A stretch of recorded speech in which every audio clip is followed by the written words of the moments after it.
CS George Magoha as he directs all new questions to the incoming government.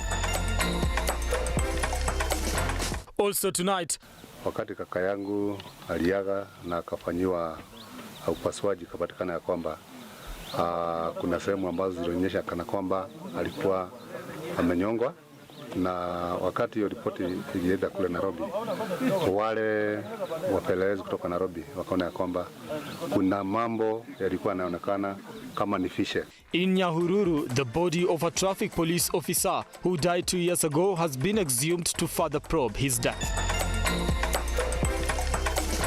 On our special feature tonight. Lakini kwa nini Wetangula wewe mtu anakutusi na unasema naambia waachie yeye Mungu tu? Ndio mimi nikasema wewe baba ni papa wa Roma. We focus on the National Assembly Speaker Moses Masika Wetangula and how he earned the name Papa wa Roma. Yippee! Kamata ploti at 349k.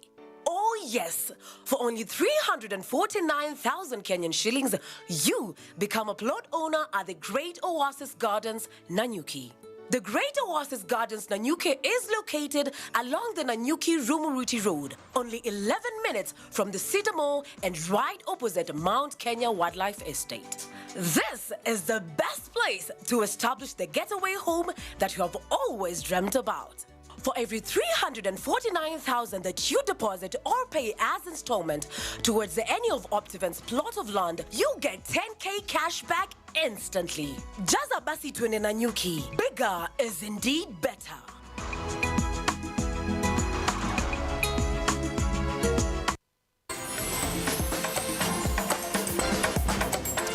All right, now remember, this program tonight is live on our socials at Lookup TV. That is on Facebook. You can send us your feedback there and we'll be able to sample some of it at the end of this program tonight. And also on Twitter at Lookup TV, at Amwai Brian. The hashtag to use is Lookupweekend. Tell us where you're watching us from and what you think about the stories that we are running today in the program tonight. Okay. Now, outgoing Education Cabinet Secretary Professor George Magoha has washed off his hands on arising matters concerning CBC passing the mantle to the new government being ushered in on Tuesday. Now, the CS has, however, assured the public that the construction of CBC classrooms will be completed by Tuesday. Magoha, who toured Bungoma and Elgeyo Marakwet counties, is rushing against time to complete a project that was started in his tenure. While on an inspection tour at Bukembe High School in Bungoma County, the Education CS clarified that the only responsibility at hand is the completion of construction of CBC classrooms set to be done by Tuesday. All the people that are concerned with the completion of this CBC classroom program that is at the tail end. The CS has called upon the incoming Ministry of Education to embrace the CBC system, stating it is of value to today's learners. Once the new government comes, it may be in its wisdom to tweak and do certain things. That's not now my business. Are we together? For example, if they were to say that, okay, let CBC be only in day schools, or as long as CBC is there, because my main concern has been that leave CBC alone, because in my considered opinion, it has brought the children back to their parents. There is a conversation between the parents and the children, and that is going to have a very big impact on the way the children behave in future. The CS has assured contractors building CBC classrooms in the country that they will be paid once the new government is in place, setting the delays in payment due to the transition to a new government. The incoming CS ensure that once the exchequer is open, we should pay the contractors very quickly without any further delay, because these classrooms have been constructed at a reasonably good price of 708,200. Completion of the construction of CBC classroom is reportedly to be at 99% and is said to be done by Tuesday. Cecilia Lubanga, Lookup TV. All right, now thank you, Cecilia Lubanga, for that report. Moving on, the body of a traffic police officer who died 2 years ago in Nyahururu has been exhumed to further probe his death. Now, the late traffic police officer attached to Nyahururu police station died under mysterious circumstances and after a series of court cases seeking to identify the exact cause of his death. The court gave a go-ahead to exhume his remains. Sami Adika with the details.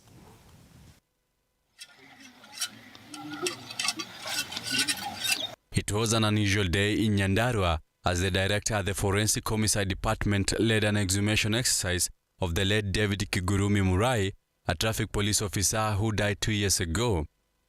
Chief Government Pathologist Johansen Odur has conducted a post-mortem on the decomposing body to determine what caused the death of the officer, following speculations over the cause of his death. So today we were here to do what is called exhumation. And exhumation is removing someone who has been buried before for purpose of new examination. And this came as a result of some controversies which arose. And this person died and an autopsy was done. So it was reported that this person had been murdered in the circulation. Odur has stated that the exhumation followed a controversy over the death of the officer, which was initially suspected to be suicide, but later allegations of murder cropped up. There were some things which were missing in the report, which led to us doing this postmortem. We've just concluded the exhumation and a postmortem, which we did at the scene, and from our findings, it looked more of someone who had hanged himself rather than being murdered. Odur has, however, said that further probe will be conducted on the samples collected. The skills which are done and technique and were below par. Further to that, there was some examination which were supposed to be done on the neck, which had not been done to warrant the conclusion. So we did that, and they found that the finding looked more of hanging than strangulation.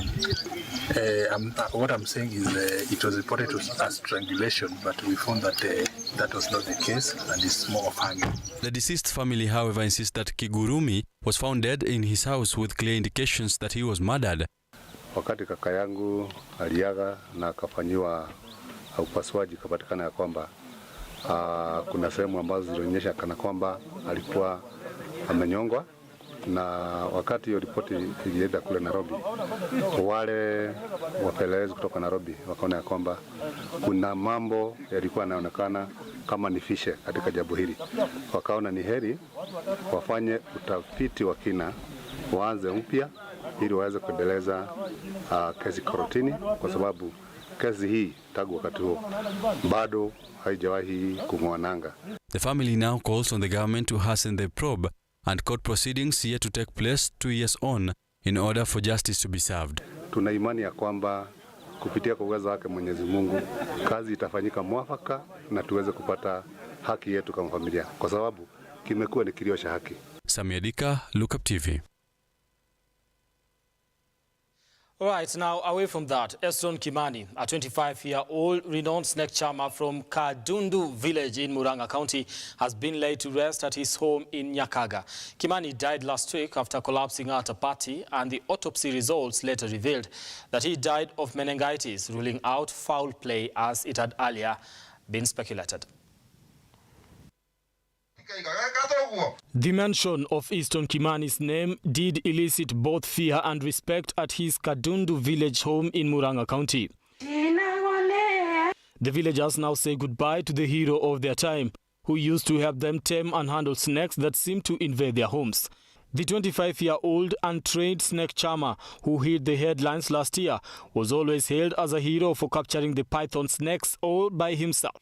Eston is said to have collapsed at a party before he was rushed to Muranga Level 5 Hospital, where he was admitted but later succumbed. Na kifo cha Kimani ni kifo kimeleta shida sana katika familia na kimeleta kikwazo sana, kwa sababu mtu kuumwa na kichwa na pia mtu kulazwa hospitali na kisha baadaye unasikia mtu ameaga, imekuwa jambo la kusagaza sana. Kwa hivyo hofu katika familia bado iko kwa sababu tumeachwa na mmoja wetu ambaye ni ndugu na ni mchanga. In remembering Kimani, his relative Grace Onjiru says no one in the family did what he did. Sasa yeye ndio tumejua yake yenye sasa zenye zingine tuko nazo huku kwetu kwa familia ni uibaji, lakini hiyo ya kushika nyoka tulisikia na Kimani na ni talent kutoka kwa Mungu juu watu wengi wanaogopa nyoka sana. Kwanza mimi mwenyewe naiogopa, nikiona siwezi karibia, naenda mbio, lakini yeye unaona alikuwa na hiyo talanta Mungu amempatia na ndio akaweza kuwa na uwezo wa kushika na anapeleka kwa KWS. His brother Ibrahim Bote says that Kimani was always out to demystify the notion in most African folklore that snakes were associated with evil mystical powers of wizards and witches. Kwa hivyo, okay, katika kazi na jambo la kushika hawa nyoka, umejua hili jiji la Nyakega ni jiji liko mahali limejitenga na pia tuko mahali kichakani tu kiasi. Kunaonekana kuna vichaka lakini yenyewe ni mahali kuna vichaka lakini si mahali bali na town. Lakini mahali hapa ni mahali kuna kuwaga na nyoka wengi. Kwa hivyo toka kuzaliwa hawa nyoka huaga tunawaona. Kwa hivyo tumezoea kuona kitu kama hiyo. So ukiona Kimani anashika nyoka si kitu ati hajazoea, ni kitu amezoea kuona kutoka utotoni mwake mpaka kukua. Ni kitu amezoea kuwa naona. Paul Wambugu, a KWS officer, hailed the young man and urged the people not to kill wild animals but to call them for proper capturing. So apili yangu kwa community, kama kuna human wildlife conflict, kama kuna wanyama wa pori ambao wameingilia boma zenu, wameingilia mashamba yenu, ningeomba muweze kufikia KWS, ofisi iliyo karibu ya KWS, ama hawa community scouts ni watoto yetu, tuko nao vijijini huko. Mnaweza kuwaambia ndio waweze kutufikia na ndio tuweze kuokoa maisha, kuokoa mimea yenu na kuokoa kitu yote ambayo inaweza haribiwa na wildlife. So that's my appeal. Easton, who was laid to rest in their Nyakiga farm, has left behind a wife and a child. Brian Amwai, Lookup TV. Right, now away from that, the Gikuyu, Embu and Meru Association, Gema Cultural Elders, have congratulated the President-elect William Ruto and his Deputy Rigathi Gachagua on their election in the August poll. Now, the elders have described the 2022 election a historic moment and have promised to rally behind his leadership to realize development. They have also lauded President Uhuru Kenyatta for what they call stellar leadership in the 10 years of his tenure.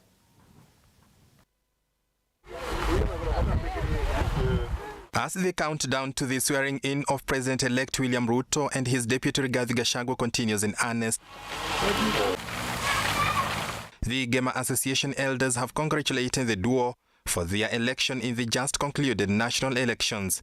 On behalf of Gema people, we take this opportunity to congratulate His Excellency, the President-elect, Dr. William Samuel Ruto, and his deputy, His Excellency Rigathi Gachagua. Through their chair, Bishop Lawi Matthew, the elders have reiterated that they will offer the president-elect their full support as he aims to steer the country towards economic revolution. We as Gema Cultural Association, GCA, promise to support his government and pray that God will help him fulfill the vision for our great nation. And as President Uhuru Kenyatta heads into retirement, the elders have thanked him for steering the country, especially in devolution transition, wishing him nothing but the best in his retirement. His Excellency Uhuru Muigai Kenyatta for his stewardship of the country, and acknowledge that it is through the handshake of 2012 and 2018 which is the foundation of the peace that we currently enjoy. We appreciate that during the 10 years, during his 10 years, Kenya has made tremendous development across all sectors. In the same breath, They have lauded Azimio leader Raila Odinga for championing democracy and have praised him for accepting the verdict of the Supreme Court. The former Prime Minister, Right Honorable Raila Amolo Odinga, and the former Justice Minister, Senior Counsel Martha Wangari Karua, for contesting the presidential election and graciously accepting the outcome. We appreciate that their immense contribution to the democratization process of the country. They have done a good thing. Thank you. Additionally, the elders say the Supreme Court has demonstrated it is ready to defend democracy at all times, which is crucial for the peace and tranquility of the nation. Henry Tende, Look Up TV. Yeah. All right, now moving on, former Kakamega County First Lady Priscilla Oparanya has led campaigns championing reproductive health in the region. Now, Priscilla has advised women in the county to seek medical intervention on matters pertaining reproduction, and childcare. She sought to demystify cultural beliefs that are against medical procedures, stating that the outdated beliefs leave families at risk of losing both the mother and the child. During our time, it was a call. Outgoing First Lady Priscilla Oparanya has urged men to be at the forefront in advancing matters related to reproductive health. Kuna some cultures zinasema mama azalie kwa boma ili wafanye vimila zao zenye wanafanya mtoto akishazaliwa, kuonyesha ya kwamba ati huyo mtoto kweli ana belong kwa hiyo ukoo. Na tunawadiscourage, tunawaambia hizo ziko outdated and ziko very dangerous. Juu tukianza maneno ya vimila na tupoteze mtoto ama tupoteze mama, si ni hasara kwa huyo mwanamume. Labda huyu mama kuna watoto wengine 3, ameenda kujifungua 4, anazalia nyumbani, anaanza kutoa damu, kuvunja damu na akufe ama mtoto akufe. Hasara ni ya nani? Hiyo culture itakusaidia nani? Speaking during an engagement forum with men from Shinyalu and Ikolomani sub-counties, she asked men to support their partners in caring for the unborn, raising young ones and be fully involved in maternal health affairs in their families. Mama na mtoto huwa waachani. Sisi tunapangananga hivi. Priscilla has said her decision to reach out to men across the county and encourage them to support reproductive health is because they are the decision makers in their homes. We are trying to demystify all those things ili mama aende clinic, mama azalie clinic, apate mtoto wa afya na yeye mwenyewe arudi nyumbani akiwa mzima. Now, thank you so much for staying with us here on the program. We want to take a short break, but before we do that, let me just sample our feedback here. Celine Nyangere says, tuned in from Kajiado. Thank you so much for tuning in to this broadcast and trusting us to bring you up to date with what is making headlines across the country and across the globe. We want to take a short break. We'll be back in a few with that story that I promised you earlier about Papa Waroma. Who is he? How did he get that name? I'm talking about the National Assembly Speaker, Moses Masika Wetangula. That's in a few.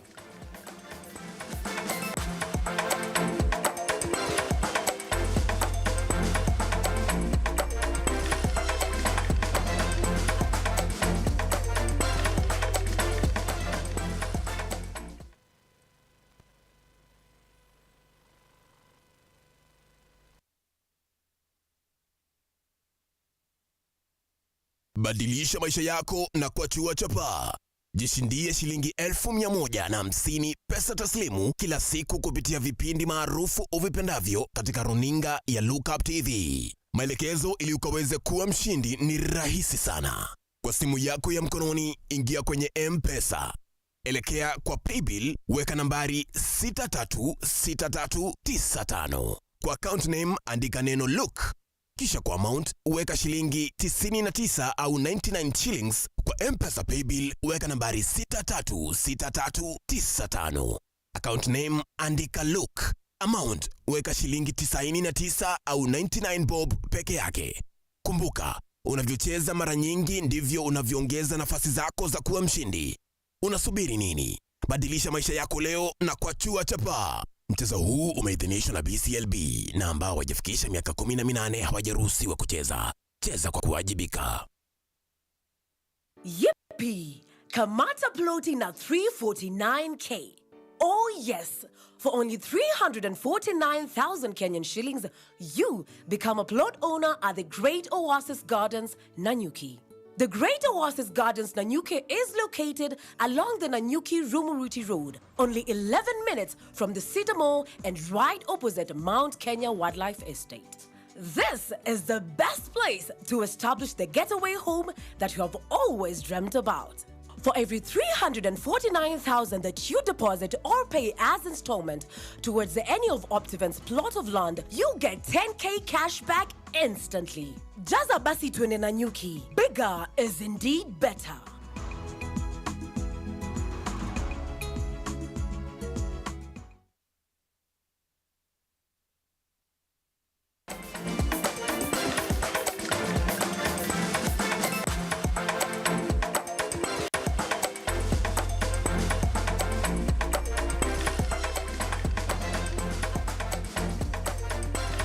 On the program, we continue with the broadcast tonight, bringing you up to date with everything that has been making headlines across the country. And now it is time for that story that I promised you earlier. Now, the name Papa Waroma is not a new name when you are talking about Moses Masika Wetangula. It is a popular name that has come to identify the man who is now the Speaker of the National Assembly, especially as he mounted rigorous campaign alongside President-elect William Ruto. Questions have been raised about the origin of this nickname that is entrenched among his tribal men and which is fast gaining national acceptance. Our reporter Henry Tende sat with Wetangula's close confidants to unearth the genesis of Papa Waroma, and here is the story.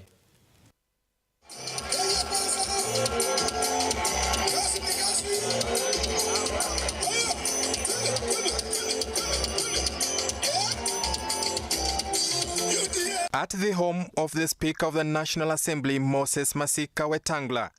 Here, at the mention of the name Papa Waroma,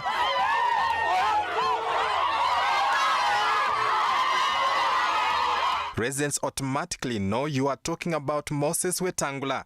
The name is so popular that his real name is almost fading out. Just how did this nickname come about? We meet Mukuyuni member of County Assembly, Meshak Simiyu, who started it all. He says he gave Wetangula this name owing from his calmness and maturity when handling issues. Wetangula ukiangalia Bungoma, watu wamemutusi. Kwa media ukiangalia kwa social media, vijana wanatusi Wetangula, kila mtu mkubwa tu anatusi Wetangula. Wetangula hawezi mjibu mtu. Wetangula anakaa tu, anaambia waje yeye atusi, na hiyo matusi yake haitaenda mahali.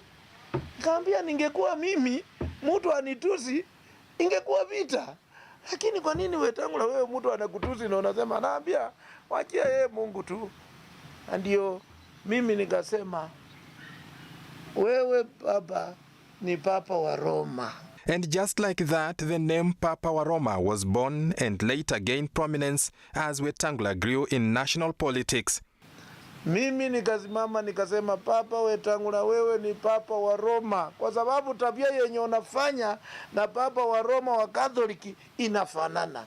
Na tulianzia hapo kuita Papa wa Roma. Mimi ndio niliosema Papa wa Roma kwa sababu yale kazi yenye amenisaidia sana. Chwele Kabuchai, member of County Assembly Baraza Muhongo, adding weight to sentiments by Simiyu as he tells us Wetangula is a man with a big heart. Mheshimiwa Moses alikuwa sasa anatusaidia sisi wote kama watoto wake.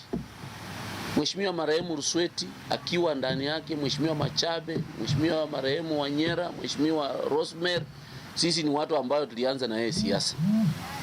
Na alikuwa anatusiwa kila mara kila wakati, lakini yeye hachibu. Kazi yake tu ni kucheka.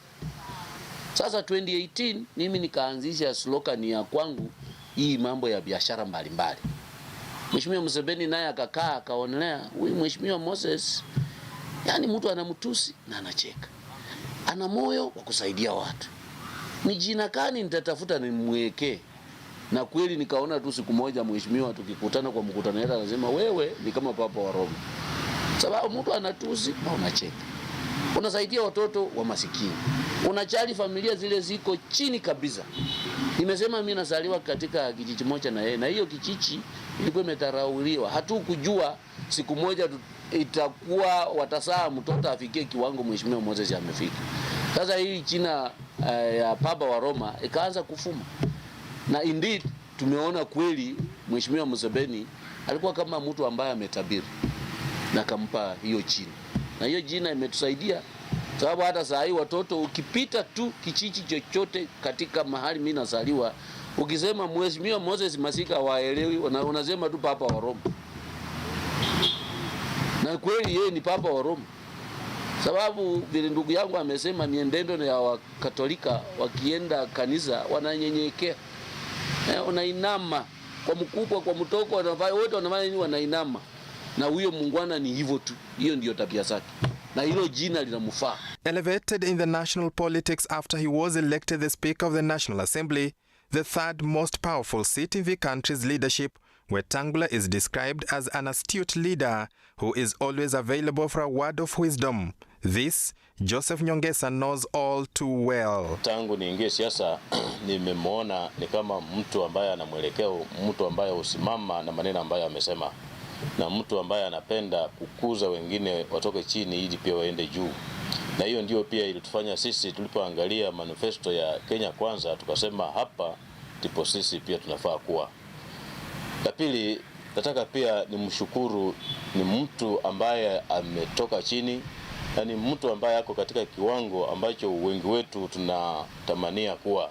Lakini jambo kuu ni kwamba ni mheshimiwa ambaye ananyenyekea, anaheshimu wapiga kura, anaheshimu kila kiongozi. Hata ukimkosea hutajua ya kwamba umemkosea. Atakuonyesha, lakini atakwambia hapa umekosa hivi, wacha tuende hivi. Kwa hivyo ukitembea na yeye ni mtu ambaye unajifunza mambo mengi sana kwake. And as Wetangula takes over the leadership of the National Assembly, his home people hope his leadership acumen and his gentle approach to issues will be the highlight of his stewardship in the Assembly to live true to his nickname, Papa wa Roma. Henry Tende, Look Up TV. Order, honorable members. Order. All right, now if you didn't know, now you know. Papa wa Roma, where exactly did it come from? Because of his calm nature when it comes to, you know, handling the political temperatures across the country, everything that happened is always collected. Now, he's somehow a pope to the people that gave him that name. Moving on. A 25-year-old woman in Bungoma has given birth to conjoined twins. The twins, who are boys, weigh 5 kgs and are reported to be in stable condition. Doctors at Bungoma Referral Hospital have said that the children will be transferred to Kenyatta National Hospital, awaiting surgery for their separation. This and more stories in our county roundup. It was a bittersweet feeling for a woman in Bungoma after she delivered conjoined twins at Nabwala Hospital on Wednesday. The boy twins were later transferred to Bungoma Referral Hospital, where an initial assessment revealed that most of the major organs are not shared. As a hospital, we are privileged to have seen such cases. And the good thing about the twins is that currently, from the ultrasound down, most of the major organs that they have are not shared.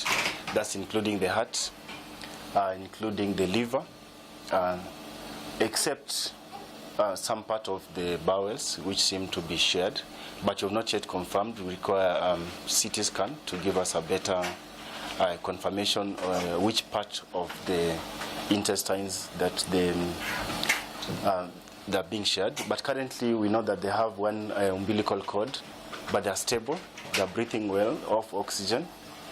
And so, and we are happy that at least Kenyatta National Hospital have accepted to receive them. The twins have now been referred to Kenyatta National Hospital, set to undergo a separation surgery. Elsewhere, Embu County Governor Cecily Mbarire has sounded a strict warning to residents who dispose of waste carelessly, saying that it will attract a fine. Tutakuwa tunapeleka muswada katika assembly ambayo itakuwa inaangalia mambo ya solid waste management ama takataka, vile tutakuwa manage, na pia vile tutahakikisha tumesafisha towns, na pia fines kwa wale ambao watakuwa na chafua town. Tutakuwa tunafanya fine hapo ndio watu wakuwe na discipline. During a cleaning exercise in the region, Mariro, who was accompanied by other county leaders, urged the residents to exercise discipline in garbage management as it would help attract investors. Jukumu letu ni kueleza wananchi pia kwamba takataka ni jukumu letu sisi wote. Tusiwe mtu anafanyia mahali anafanyia kazi ama ile street umepitia, unatoa ile uko nayo, unatoa karatasi unatupa chini. Tunawahimiza kutoka leo tuwe responsible. Mtu aangalie mahali bini iko, uweke takataka yako hapo. In other news, newly elected Narok Governor Patrick Ntutu led an inspection of 300 vehicles and road construction machinery held at William Olentimama Stadium. Ukiona nyingi zao pia, nyingi za hizi machines na magari na pia pikipiki, kwa sababu tuko na pikipiki hapa na wheelchairs, kwa sababu pia tuko na wheelchairs hapa. Tunataka tuassess zile ambazo zimeharibika na inatajika pesa ngapi, ili tuweze kusave pesa za kaunti yetu ya Narok. The governor, who kicked off the one-week inspection exercise, also mentioned different strategies in the county government would use to utilize the resources to benefit citizens. Ningependa kuja kujua ni nini tuko nazo, ndiposa nikianza kasi ninajua tinga ngapi ambazo tuko nazo. Nikiambiwa na wananchi wanataka kujua barabara ama wanataka kutengenezwa barabara fulani, so ukiona hizi matinga zote tuko na zile ambazo tulikuwa nazo za local government, hizo nyingi zao zimeharibika, na ukiona zile ambazo tumeona pande ile ingine ni zile ambayo tunataka kudispose. Tunataka kuomba ruhusa ili tudispose kitu chochote ambacho hatutaki, ili hata kama tutanunua 2 ama 3 ziwe zinafanya kazi.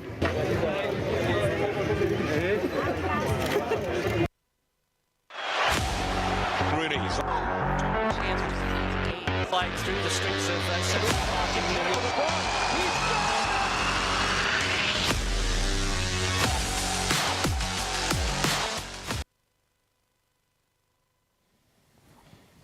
All right, now let's get sporty tonight. Kenya is back to its winning ways after thrashing the Scottish side 24-5 to storm into the semi-finals of the Challenge Trophy at the 2022 World Cup Sevens in Cape Town, South Africa. Now the results booked Shujaa a match against England, which kicked off at 6:59 p.m. Shujaa are off to a winning start once again after proving too strong for Scotland. The first half saw Kenya take charge with a comfortable 17-0 lead, courtesy of 3 tries grounded by Herman Humwa, Billy Othiambo and Vincent Onyala, who was named as the man of the match. Coming into the second half, Oliech extended his superb performance by converting Captain try for a 24-0 lead before Kalim Barim scored a consolation try to seal the game at 24-5. After the game, Shujaa played England later in the evening in the Rugby World Cup Challenge semi-finals. Marion Kageni, Look Up TV. All right, Marion Kageni. Now, moving on. The National Handball League continues to light fireworks after defending champions Nairobi Water yet again were in the class of their own after silencing title challengers Ulinzi Sharks 31-27 today at the Nyayo Stadium. Now goalkeeper Julie Mutoi was remarkable, palming away shots from the opponents. Following the victory, Nairobi Water remained top of the table with 18 points as Sharks remain in third with 10 points, having 2 games at hand.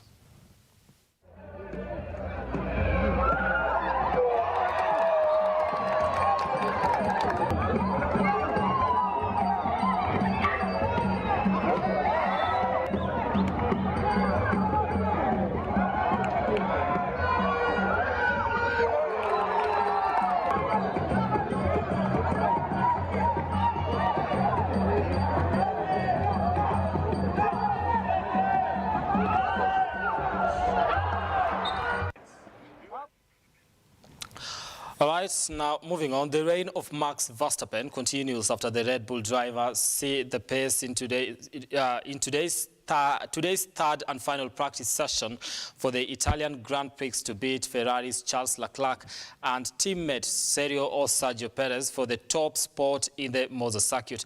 Now, Verstappen posted a time of 1 minute 21.25 seconds to go ahead of Leclerc by a margin of 0.34 seconds to emerge the quickest driver on the run.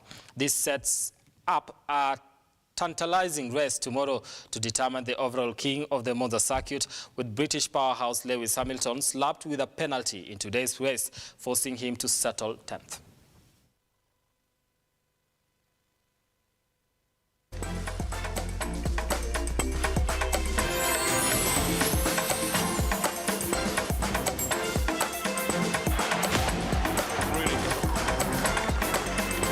Flying through the streets of Lookupweekend in the Lookupweekend.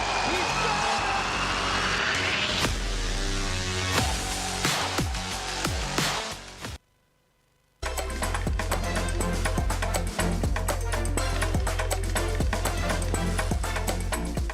All right, now sports stories have been produced by Marion Kageni. Thank you so much for doing an awesome job. We do appreciate that, and making sure that our viewers get the sporting action here on Lookup TV. Now, on behalf of everyone that has made this bulletin a success, I know it's looking good on air, and that's because my camera people and the director, together with the producer, have been doing an amazing job here in studio, starting with Bildad Kagia and Anthony, and together with the director, all and everyone that has participated in this broadcast tonight. I want to thank you so much for watching. Let's do this again next time.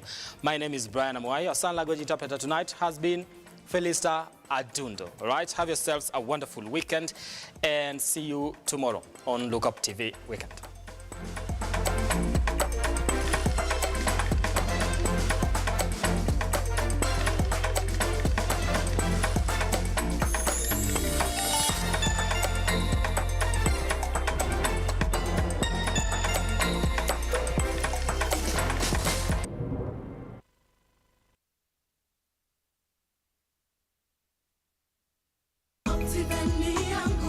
Get a chance to wake up as a tourist as you view Mount Kenya every day by buying a plot of land at Wema Gardens, Naru Moru. At only 400 meters off tarmac, this is the right place to build your dream home, cottages or holiday homes. You can also buy this property to give to your children as a special inheritance. Water and electricity are in the vicinity, while neighbors are already building their homes. These plots are specially ready for you, with title deeds scheduled to be out in 6 months. Buy a 50 by 100 plot of land at Wema Gardens for only 399,000 Kenya shillings. You can also pay for your plot through our friendly one-year installments plan.